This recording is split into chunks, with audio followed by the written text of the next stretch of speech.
The funding was $44,000. My tuition was 40,000 Canadian dollars. So you don't need any English proficiency exam? No.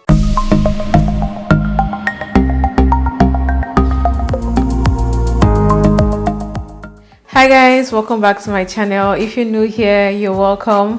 If you're an oldie, thank you so much for coming back. My name is Nneka Ezanya and I upload immigration and lifestyle content right here on my channel.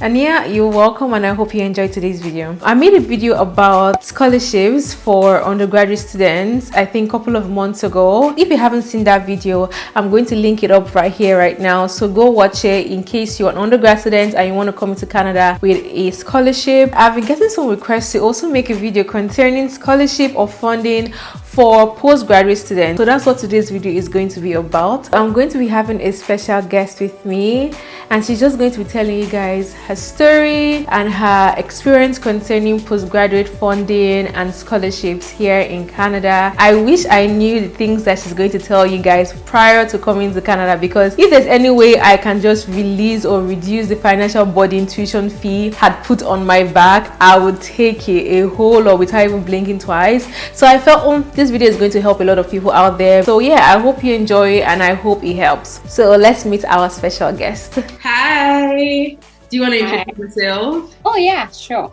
My name is Abba. I'm from Ghana. Currently I'm working in Toronto. And you also have a YouTube channel, right? You guys, Abba has a YouTube channel. So please toot your own horn. Tell us, like, Please subscribe. what's your YouTube name? Abba Owusu. So I'll leave it on the screen right here so you guys can go check out my girl. So you came to Canada, right? From Ghana. You came in with as a master's student, right? Exactly. How was the experience for you? Was it difficult for you to get your visa? Was it difficult for you to get your application into the school? Things like that? So surprisingly, I would say that my school application was much easier than the visa. How so? Because I think for my school application, it took me like a month to prepare for it. Okay. But then I was denied my first visa and I had to apply for a second visa. So it was much easier to get that. Yeah. I can tell because you guys already know my visa was denied the first time I applied. Yeah, it was denied. Did you have time to extend your application? No. So I remember the last day for registration was around maybe 19th September. And then I got my visa on 16th September. So as at 16th September, I was still in Ghana. What I did was I emailed my supervisor that this is my situation. My visa got delayed. And so I'll be in Canada as soon as possible. But I don't know if there are any exceptions for late registration. But in general, that was the last day you have to report to the school. So it was actually a rush hour. So when did you arrive into Canada? So I think I got here on 18th or 17th. That was rush. And I had already missed like 2 weeks school work. So yeah, the visa can be an issue, but in general it shouldn't really, especially if you have the funding, it shouldn't. So like, how was your process like? Okay, so first of all, I already knew people here in Canada. You already knew people? Yeah, I knew people because they were my TA in Ghana. Okay. From what's TA? Like, what's TA? Teaching assistant. Okay, just in case no one knows. So I already knew people who had admission in Carleton. They helped me with the procedure. So basically, they had to get a supervisor first before they do the application. If you do that, you know that your admission is assured. So that's exactly what I did. I had connection here. Exactly, okay. So I was able to communicate. But it's not everyone that has the chance. So LinkedIn is an option. You went to Carleton University, Ottawa, right? And what did you go in as? Civil engineering. Okay. Did you go in as scholarship student or you went in as funding? Because I know there are two different things, right? I went in with funding. Okay. Is there a difference between funding and scholarship? Do you think there's a difference? Yes. I think there is a difference. Funding is money that is not available to you. It's actually money that you get through a job. And I think for funding, you decide what you use it for. So it's like they are funding your school, but through something else. But I think scholarship is like, you don't have to do any work. Yeah. Right? You don't have to. We are giving you this money. And then I know for some schools, they give you monthly allowance. They pay for your accommodation, they pay for your flight tickets. It's like you have everything. It's a whole package, right? Yeah, I'm really curious to meet someone like that, honestly, like just to know what it entails and like, you know, how it is. Like, what did the funding entail? Like, how much is involved? How much was your tuition fee? Did it come with like monthly allowance? Did you pay for your accommodation? I just want to know everything about the funding and how it works. In general, we have two types of masters in civil engineering. Okay. We have the course based and the thesis based. So I did the thesis based, and that one comes with funding. The course based doesn't. And then the course base entails 10 courses in general, but you have to pay your own tuition because there's no research. But I did the research base, and it's the research aspect that helped me with the funding. It included the research funding and then teaching assistant funding. They had it documented, and those two funds makes up your tuition. Must you apply for the teacher assistant? Like, is it compulsory for you to do that? No, it's not compulsory, but if you know your tuition, right? Know that your research fund is not up to what you're supposed to pay for your tuition, then you look out for other source of funds. And teaching assistantship is just one easy way of getting funds because the demand is very high here. So let's take it this way. The fund, like, we are giving you a job, and this is what we are going to pay you. But then you decide what you want to use the money for, right? Yeah. And so it wasn't money that was available to you at that particular moment. It's when you get here, as you do your job, they pay you. So you decide whether you want to assign that pay to your tuition. Then what happens is that every bi-weekly, they will deduct and then send it into your tuition to cover your tuition. So that's how it was. So it wasn't a sum of money available to you. It's like pay as you work. They'll pay you as you work. Okay. So how much did the funding entail? So the funding was $44,000 Canadian dollars. And then my tuition was 40,000 Canadian dollars. That was what I was about to ask you, because I know masters in university is very expensive. So like every bi-weekly, they pay you a certain amount of money, right? Then you decide on if you want to put it into your tuition fee or if you don't want to, right? Exactly. Okay, so that means it's not like a scholarship that they will take of your accommodation or for your books or for your allowance, all those monthly things. Yes. Oh, that's interesting. If they deduct your tuition and there's any amount left, they will pay it back to you. Sometimes on a semester basis, right? Maybe your semester tuition is 9,000, for instance, and maybe the money that you made for the semester is maybe 10,000. Then you have like $1,000 left. So they will ask you, do you want to send roll it over to the next semester, or do you want them to send it to you? So it's basically up to you. You already know that in Canada you have 20-hour work permit, and so I think it is expected that you can do other job both on campus or off campus to support yourself if that the funding that they have provided for you is not enough. Okay, so that means like that funding is not actually looked as a job per se, because you're a student. You still actually also have the 20 hours per week, like aside, you can use that. Exactly. What did you start with this whole process? I want like a breakdown step by step. It doesn't matter how long it takes. First of all, before you complete school, you have to know your next step. So the first thing I did is I asked myself what I wanted, and then I knew that I wanted to come to Canada. And then I contacted those that I knew here, right, about the procedure. So they told me, well, in Carleton University, you don't need to write GRE or TOEFL or any exam. So you don't need any English proficiency exam? No, and I think they have selected schools, universities, and that is specifically for civil engineering, because that is maybe often a business course may require GRE. So it's based on the courses that you are. Okay. The next thing was you have to get good grades. Like, so what's the minimum? B+.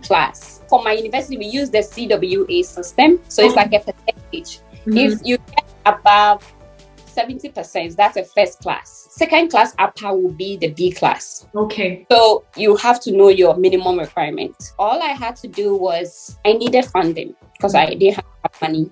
The tuition was about $40,000 for the 2 years. I went to the Carleton website and I knew I wanted to do my master's in civil engineering. So I went to the environmental and civil engineering department on Carleton website. And then I looked at the professors in that department. So in civil engineering, we have like 6 different divisions. We have structures, geotech, and among others. So you look at the field that you want to go into, right? And then you look for the professors there. You read about their research. They have their email address on the website. So I just their email address, and then I drafted an email. So in the email, I included the courses that I did for school. I mentioned that you have to convince them that you are very interested in their research. Of course. I attached my resume, not work, but education resume. And so I sent that email out to different professors. Not just one. Not just one, no. Because you may get some that may respond to your email, some may not. Fortunately for me, one of the professors was Ghanaian. And he responded to my email. And then he made me aware that he wasn't taking any student for that particular academic year. But then he knew another professor in a different department who may be willing to accept me. So that professor actually told connections. I'm telling you. That professor helped me to get my actual professor, and then he asked me to just submit my application to the school. And then I think I submitted maybe February. I'm not very sure. And then around July, I had my admission. Did you pay for any application fee when you were applying? Oh, you have to pay. I think it's $100. It's been a while. It wasn't waived, by the way. Okay, so I just want to ask a question that relates back to what you were saying. Do you necessarily need to have like a research paper done already before contacting your professors here in Canada? Absolutely, because every professor will want someone who has a previous experience, right? During my undergrad, I did research under structures. So that will really help. Some of my friends, the professors actually sent them a report for them to summarize. Like they just wanted to test your ability in terms of your research, right? So I think that really helped. How was it like integrating from the Ghana education system to the Canada educational system? Like, do you think it was hard? Was it different for you? Like, what would you say about that? I would say that since I did my undergraduate studies in civil engineering and I was doing my master's degree in the same area, it wasn't very different because courses were similar. I had the basis in my undergrad. But then, as you know, when you get to Canada, you have to get used to the weather and things like that. And then the accent could be an issue as well. And then in general, I find that for the Canadian education system, they have more practical examples. So you have to be able to apply what you learn. That could be something new that you have to really adjust. I think that there's like always a form of loneliness that comes with traveling alone. And do you think that was a major issue for you? No, I had a association. Like I said, I had people here that I knew from Ghana. When I arrived, I actually came to stay with a friend for 2 weeks before I moved into my personal accommodation. Actually, I had a lot of people who were really helpful. Yeah. Shout out to those people. Shout out to them. Shout out. I don't know if I can mention it. But yeah. No, they know themselves in case they want. How was your first semester? It was the toughest semester because you are in a new country, new people, new professors, new course mate. Everything is new. And so at that time, you're trying to adjust to the system. And so like I said, I came in very late. So I had to catch up. with the courses. So the first semester was very challenging. My system was getting used to the food here, the weather here. Everything was just different. So it wasn't an easy thing. But then with the help of the friends that I had, they give you tips. And so it makes your life a bit easier than just coming here on your own and you have no friend. Yeah. Is there a difference between studying as a scholarship student and studying as a student without a scholarship? Obviously, you know that if you have funding or scholarship, then tuition burden is not a problem, right? So because you know that there's funding coming from the school. Yeah. As I mentioned, if you're on funding, then you are a teaching assistant. That actually takes part of your time. So you have to be able to manage your time very well because you are doing the teaching assistantship and you are doing your personal courses. Whereas someone who is not expecting any funding from the school is just focused on their courses. So I think such a person has the potential of doing better because you have more time to study. But then for me, I was doing 130 hours of teaching assistantship for the semester. So it's like you are grading students, then you have your own personal courses that you have to do. Sometimes you have to attend the TA class. It's just you have to be able to balance your time well. But it's worth it because at the end of the day, you are not paying any money. Is it hard to juggle those things, like to juggle being a TA, school, and also having another job again on the side? Because you're basically going to be working 2 jobs, basically, right? Yeah, I wouldn't say it was very, very challenging for me because basically the masters, I did 5 courses and then the rest is research, thesis, right? And the thesis is very flexible. So I can work on my thesis in the evening because I don't have any class, right? So out of the 5 courses, you do it within a year, right? So you can just do 2 courses for a semester and do 3 courses for the next semester. Like you don't have a lot going on in terms of a lot of lectures. You don't have to be in class throughout the week. It could be 2 days a week. Then you have the other 3 days. And you even have the weekend as well. You can do your part-time 20 hours and get some money. And to be honest with you, you save a lot of money doing that than being on a scholarship because you have extra money coming in. But if you're in Canada and you have scholarship and you can also work for 20 hours, then you are all you're set for life. What are your roles? What did you do personally when you were a teaching assistant? So you grade student, you undergrad or master student? Undergrad. Yeah, usually TA or undergraduate courses in your field of study. So basically, when you get the TA position, there's a portion where you choose the courses that you prefer to TA, maybe courses that you are very comfortable in. What you do is you mark the assignment, sometimes midterms, and then you proctor. Yeah, basically that's it. So you are usually assisting the professor, and then you are paid well for an hour. So it's worth it. And then sometimes you set time aside where students can come to you and ask you questions, and you have to be prepared for it. If not, just imagine students ask you questions and you have no idea. I'm telling you, TA.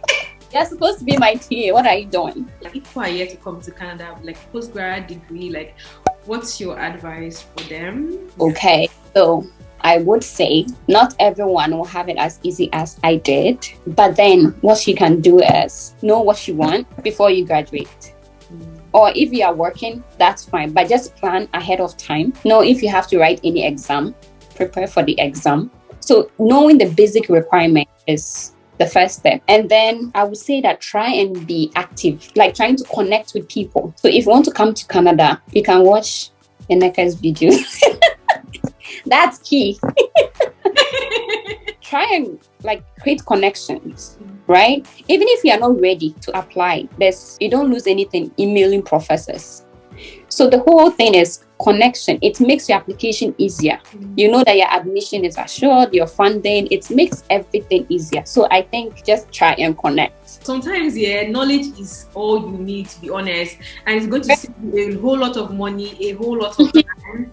Because I wish I knew all these things right now. But I can't stress it enough. Get a supervisor.